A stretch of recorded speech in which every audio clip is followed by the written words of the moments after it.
This is the Big O Show. This is the Big O Show. Myra, good morning, sir. I hope you had a great weekend. The Florida Panthers. Yeah, that kind of tempered the entire weekend till maybe the most gut-wrenching moment I can recall in hockey in South Florida here, probably ever, let alone even the Heat. This type of situation reminds me a little bit of last year with the Heat in the Eastern Conference Finals. But again, that was just the Eastern Conference Finals, from up 3-0, 3-3, winning in Boston, going on the road, where maybe people didn't expect it. There's a Panthers expectation tonight. So it's a little bit different. So I'd say it's more of a pins and needles weekend. And it's just interesting with hockey going this late into the summer that the NBA draft, we're now 2 days away from the first round and has sort of gotten short shrift or forgotten simply because hockey has taken over the stage after, I think, what we both would consider a dud of an NBA Finals. Yeah, and the thing that I was going to mention to you is that the Panthers, in a sad way, hopefully they avoid it. But, you know, I was talking about this in the postgame show. The 9-2 Dolphins were really, really good under Marino and Shula, and they ended up folding and lost 5 straight, and it was a disaster of an end for that season. The 86 Canes that lost to Penn State, that was a team that had a lot of potential and should have won probably. The 2010 Miami Heat, watching J.J. Barea post up LeBron, and we're like, what the hell is going on here? We've seen some really, really ugly finishes to seasons or losses. That's what the Panthers want to avoid, because this would historically be right up there. Which it may be the worst, or it might be right up there with the 86 Canes or the 2010, Miami Heat, because those were devastating. And even in the bigger scheme, you could look at the undefeated Patriots, what happened against the Giants in the Super Bowl. You could look at the Yankees against the Red Sox as more mainstream sports and what happened there. Yeah. But this is going to garner the type of attention that no one, when the playoffs started, Florida and Edmonton, a smaller market in the U.S., a Canadian market, ever would have, because people love the drama. And if nothing else, for the last 7 months, the Panthers have given us high-level drama, culminating tonight at Amerant Bank Arena. Yeah, man. All right. So what do you think? What's your prediction? They win? I don't know. I have a feeling. My prediction is this is going to go to overtime, and it's going to turn gut-wrenching to a completely different level of living in the moment, because I just think the Panthers have that kind of fight, but I think Edmonton has shown it absolutely, even on the road now, can play on equal footing. Let's find out. All right, let's get to it here. I don't know shit about this. I am more than happy to tell you when I don't know something. If I know something, I'll give you my 2 cents. I have no problem with that. But I go, perusing through the websites. Isaiah Collier, Rob Dillingham, Tyler Kolek, Tristan Da Silva. There's no consensus. Correct. Miami at 15. So what's your idea of what the hell the Heat are going to do? It seems like a lot of people think point guard is the consensus, that there's more point guards than anything else being picked for Miami at 15. So talk to us about the draft. Well, it's interesting when you mention point guard, because one, you can make an argument that if you consider Terry Rozier more of a scorer or combo guard, right, and if you consider that both DeLon Wright and Patty Mills leave, the Heat don't have a true point guard. And yet, if you look at the point guards in this draft, they're really all combo guards, which is where the game is going anyway. So maybe you have someone like the size of a Jared McCain from Duke, but he's a shooter. He's a scorer. He's going to be on the floor like Tyler Hero is on the floor to score the ball. You have someone like Isaiah Collier from USC who absolutely attacks the rim on every shot. Again, more of a scoring mentality, but not many contenders, if you consider the Heat a contender, are going to play a rookie in that role anyway. So you're going to either bring back a DeLon Wright or a Patty Mills, or find a lower cost option, something similar to what you gave up in Kyle Lowry to sort of man that. So I know it sounds cliche, and I wrote a story about it today, just posted at sunsentinel.com. I think this really is a draft where you take the best available player from this standpoint. You take the guy who falls to you. So if you have a guy in the top 10 and he's there, perfect example is a little bit lower. Justice Winslow fell to the Heat in that 2015 draft. They didn't work him out. But he was Justice freaking Winslow, who was a top 5 pick on most boards. Sometimes that doesn't work out. Earlier in 2002, Caron Butler fell to the Heat. There was all kinds of rumor about a health problem. That worked out perfectly. So I think the Heat really are in that 5-minute segment from number 14 to number 15. And when the Heat pick, going to see who's left, how they have them rated. And then they have the out-of-the-box options. Then they can say, you know what? We don't know if it's going to work, but maybe we'll go big. Maybe a Zach Edey. Maybe a Kyle Filipowski from Duke. Combo 4-5 kind of player. It's really interesting, Big O, because there are safe picks. There's, like you mentioned, Tyler Kolek from Marquette. People, because he's a left-hander, gets in the paint, compare him to Goran Dragic. Certainly can work with this team. Tristan De Silva out of Colorado, a defender. He can score, maybe not at the three-point level necessarily, but he can give you something. So it's going to be interesting. The Heat keep saying we draft for the future. We draft with the best long-term outlook. But you see what Jaime Jaquez did this past season. You're even seeing just 2 years in what Nikola Jovic did. So I think the Heat are going to try to play it both ways. I think they're going to get a player they see potential with, but because of where the roster is, so top-heavy when it comes to salary, with Bam's extension, potentially with Jimmy, at least his current salary, Tyler Hero's contract, Terry Rozier's contract, I think they also have to think about living in the moment, or they could just disappoint all of us and wind up trading the pick and just saying we're all in on the moment. Really, so many ways they can go when the draft starts the first round on Wednesday night. Did you think Jimmy Butler and Ryan? Did you think Jimmy Butler wanted to knock the shit out of Ryan Garcia when you saw that video? Yeah, and the fact they were sitting next to each other, for the people that don't know, they played at a Hustler poker tournament. None of it was their money. So when they're showing Jimmy stuffing the money in his bag, that's all appearance fee. That's all for show and all of that. Jimmy is the kind of guy who always has surrounded himself with his people. You see it all the time, Big O, in his social media. When he goes Instagram Live, you see it. I think it bothered Jimmy. I don't want to say that someone didn't kiss the ring because he doesn't have a ring. But what I'm saying is, I think someone talking back to Jimmy, I've tried that. It's not always the most successful approach. I think he was bothered by that. I think he handled it maybe for Jimmy as well as he could. But I think Jimmy's also looking at some social media influencer and saying, who the hell are you? I'm Jimmy freaking Buckets. Yep. And so if you didn't catch the exchange between Ryan Garcia and Jimmy at a poker event, here you go. Clean my hands. No, that's it. I appreciate you, though. Yeah. Appreciate that, bro. A long time ago. My favorite moment was the Bulls. Those were some good years. Yeah, you were cold with it. Good years. Really good years. Who do you play for now? Miami. I knew it. I don't even know why I asked. I don't know why they did that. So dumb. I'm sorry, Jimmy. What I liked is when he said, who do you play for now? Yeah. And how awesome would it have been amid all the trade rumors if Jimmy listed a team other than the Heat? Then I'm sitting here. I got my story for the week. So, yeah, you sort of put him in his face a little. And let's face it, if you want to dig at Jimmy, ask him who he plays for now after he missed a third of the season. Not the worst dig you can get in there, quarter of the season. No. But see, it's Ryan Garcia. So you kind of like, the guy's a few sandwiches short of a picnic as it is. So you know, he's not really the average person. The average person knows he plays for the Heat.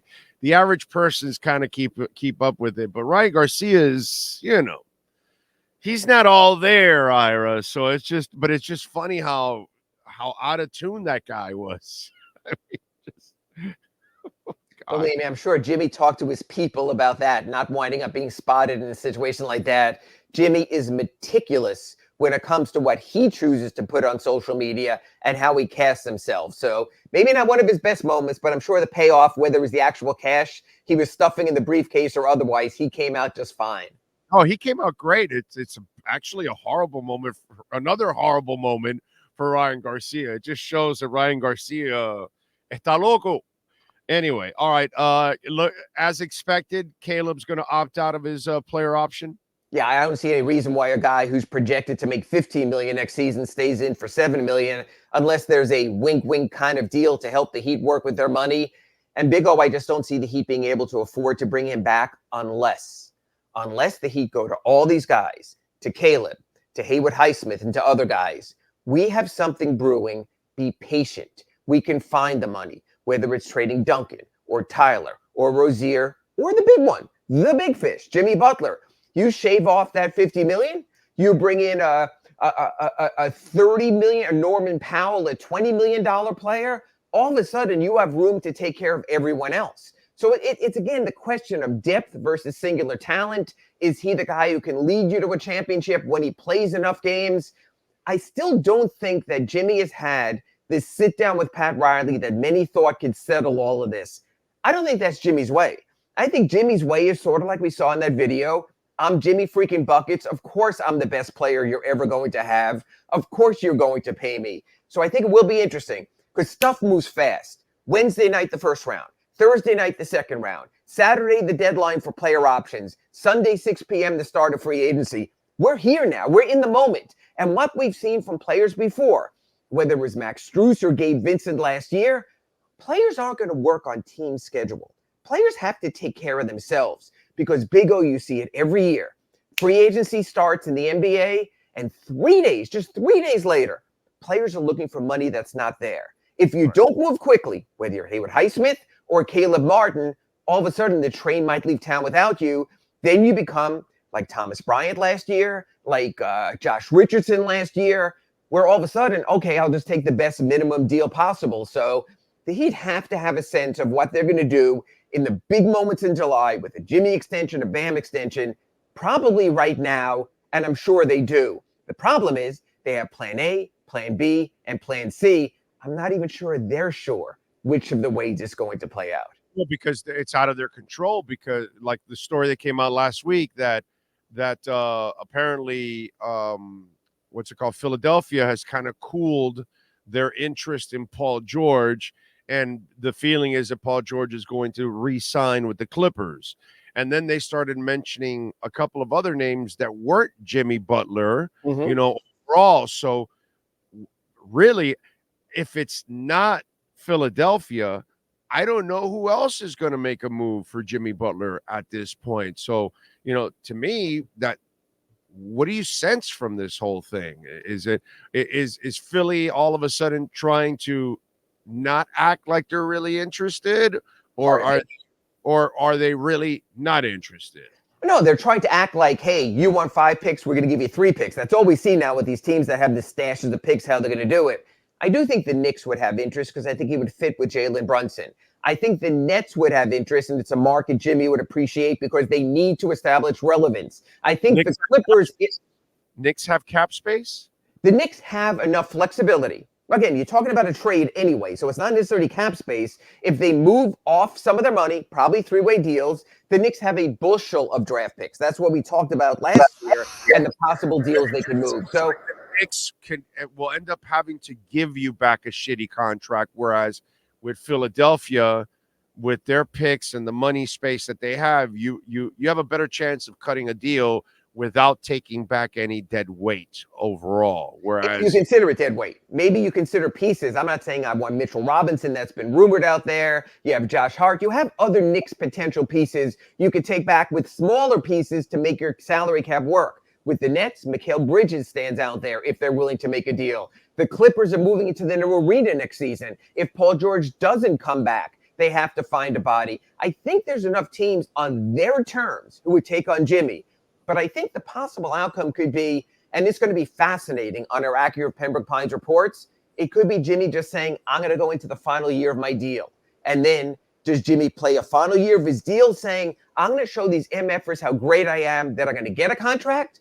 Or is Jimmy going to play his final year like in Minnesota or even at the end toward Chicago and say, screw it. You didn't give me the deal. I'll get my money anyway. And I think I'm taking Monday and Wednesday off this week, Friday and Sunday off next week, and we'll get to the end of the season and see how it plays out. All right. One more thing before I let you go. Sure. In hindsight, I'm wrong on this. Really? Yeah, because when they announced that Caitlin Clark wasn't making the national team, I was like, I'm a traditionalist. I'm good with that. All right, you weren't good enough for it. That's good. That's understandable, dude. The team is super deep.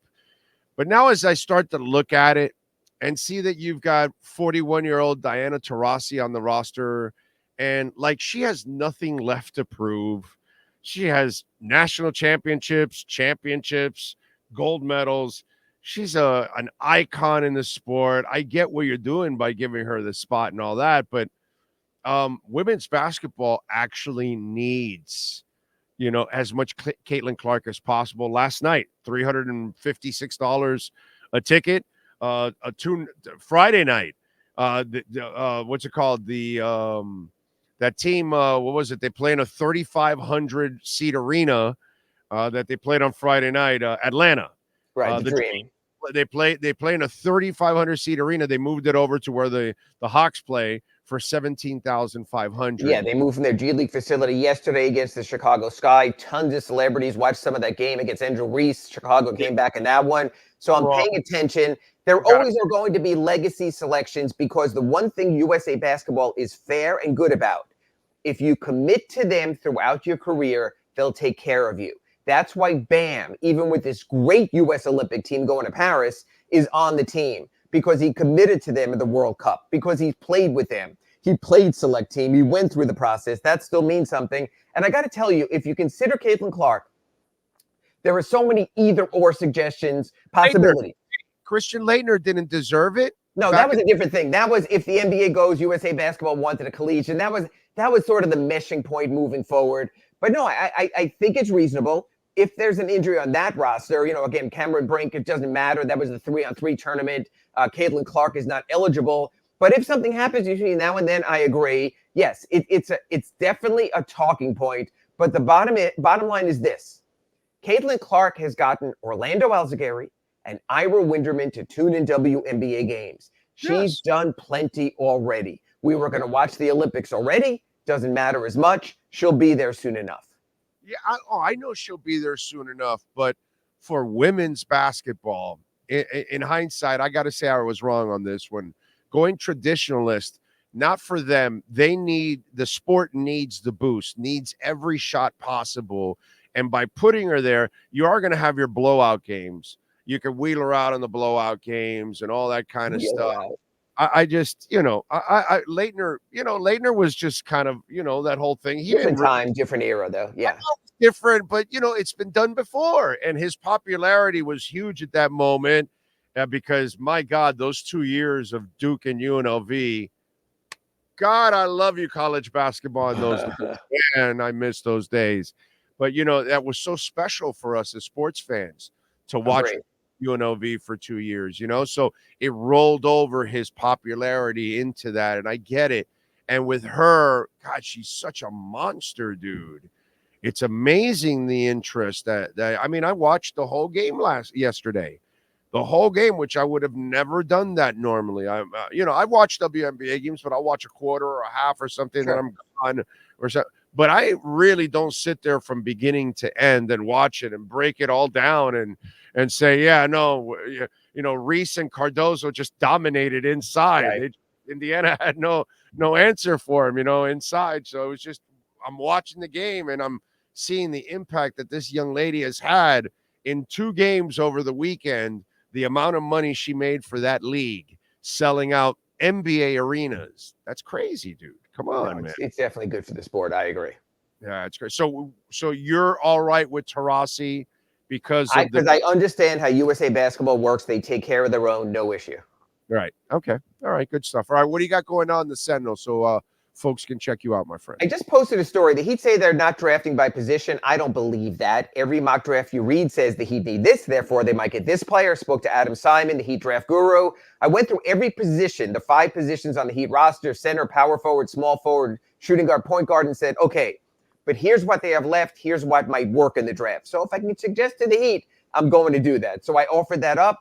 And then sort of we always annually at draft time look back at ones that got away. So my Ask Ira today was looking back at the Tyrese Maxey pick when they picked Precious Achiuwa, a pick earlier because they had Tyler Hero. And it just shows you that sometimes you do pick for position and you get in trouble because of it. Because if they didn't have Tyler Hero, they almost assuredly would have taken Tyrese Maxey over Precious Achiuwa. So you can say all you want, best player available, but I still think you do look at your roster. Will the Panthers have a warm body to hit the drum tonight? You know, it's interesting. I think the choice should be, I don't even know who they picked. I would go with Roberto Luongo. I would go with the franchise's all-time icon and someone of Panthers. Or Mellenby. I mean, there's a No, whole... I just think Luongo is the guy. Actually, Russo corrected me. Michael Russo, he saw my tweet and he DM'd me. He goes, no, hey, dude, Mellenby works for another organization. So I forgot what organization. Hey, Billy Lindsay is always in the building doing radio color. You can go in that direction also. Sure. Brian Scrudlin, I don't know. Does he work for an organization? If he doesn't, dude, bring him over. There we go. Let's go. I mean, there are so many great selections. Well, there are, but there's one name you probably don't want to bring back, and that would be John Van Beesbrook because of what happened after he left. He kind of misspoke on a certain levels. Yeah. So politically correct, probably not the move you want to make before a Game 7. You got to deal with all that other shit. So, yeah, you're probably right. You want to deal with somebody. Yeah, Billy Lindsay would be just absolutely – he's right there. Then he just goes back to the broadcast. Absolutely. That would be actually phenomenal. But, yeah, get somebody with life, dude. Somebody that will actually pump up the ground. I felt bad for Jack, man. That was like a terrible decision on their part. It's not Jack's fault. You put him in a position like, come on, bro. It's bang the drum, not tap the drum. Right. You know, just show him in the stands. Good enough. I agree. Exactly. Follow him on Twitter at Ira Heatbeat. Ira, have a fantastic week. Enjoy the draft, my friend. Appreciate it. And next Monday be the second day of NBA free agency. We'll break it all down on our Acura Pembroke Pines report. Thanks, Big O. Thank you, sir. There you go. The great Ira Winderman. And visit our friends at Acura of Pembroke Pines. They've got the 16th anniversary sale going on right now. And by the way, if you haven't seen it yet, I mean, they're using DMX in the commercials. X gonna give it to you. The ZDX is there, the electrified one. So go check it out. Go drive it. That thing moves. I mean, that thing hauls ass. It's awesome. Gets like, I don't know, 318 miles or something, which is fantastic. Anyway, go check out the 16th anniversary sale going on right now. 3.9% financing up to 60 months. The 2024 Integra, $319. The 2024 RDX, $419. Go check it out. Tell them that Big O sent you. And if you own or lease a vehicle, Mike Chan or Jordan Ferber will take care of you in the service department. They are absolutely amazing. That's where we take our cars to get serviced. You can too at Craig Zinn's Acura of Pembroke Pines.